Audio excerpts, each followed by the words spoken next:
Hello everybody, Joe Clone here, back with another LEGO Star Wars minifigure review.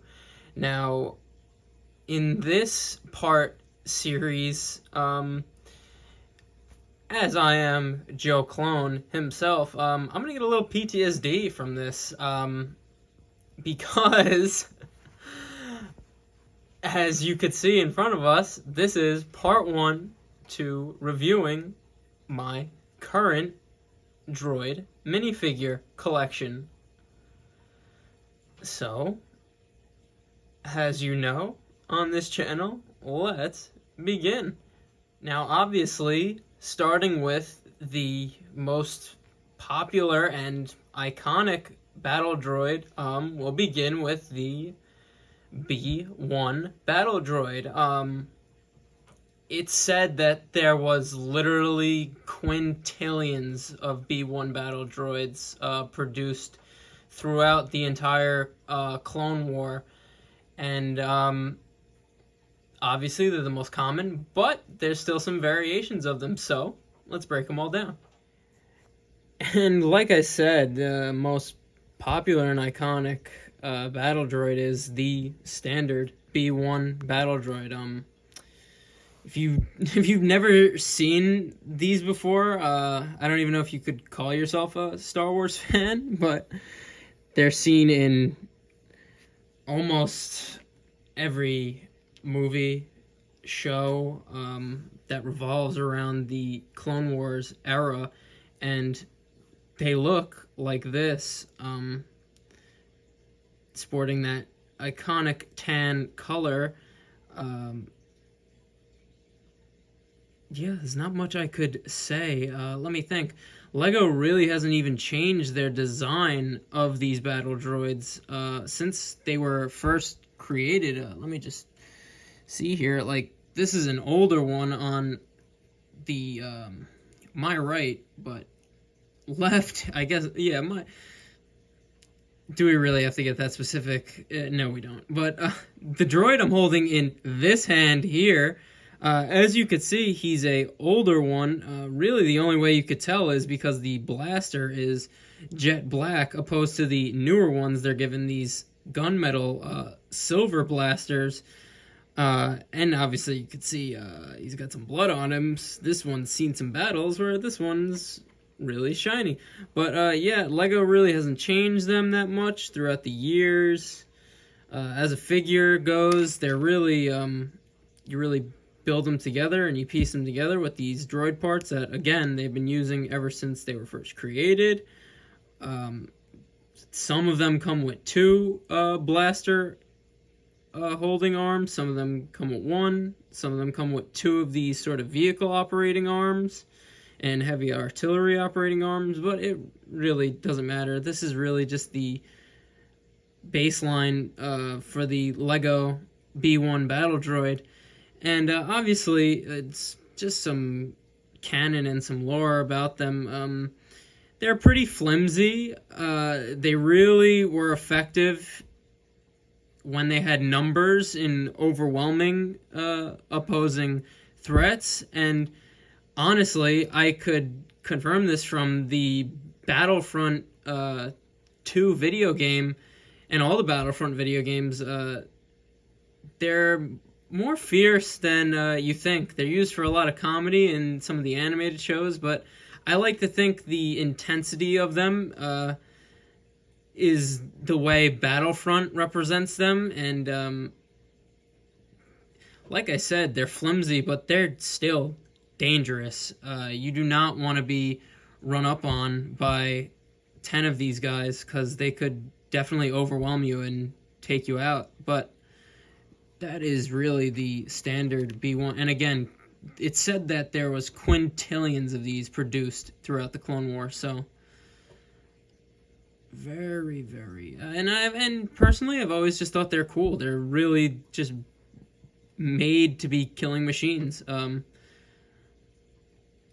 yeah, that is the basic or standard B1 battle droid. But there are definitely some different variations of them, and we will get into them right now. Okay, I'm leaving the B1s in the back there just to show you how these B1s in the front here are different. Let's just start from the right over here. As you could see, there are some B1 battle droids that were designated commander, and these were the droids that would lead their units. And yeah, directives and orders straight down from their creator or whoever the general of the army they're a part of go right through this commander B1 battle droid, and he would obviously employ those commands to his unit in his army. And as the Lego figure goes, they really are the same, except the body here is printed yellow, so that is very cool. I don't really know how many sets these guys were in. I only have 2, unfortunately, but I'm grateful to even have 2. That was a slight customization I did when I was a little kid. Gave him a little extra battery pack, but yeah, these were the commanders. Sometimes they would have yellow circles painted on their bodies, or sometimes even yellow circles painted on their heads.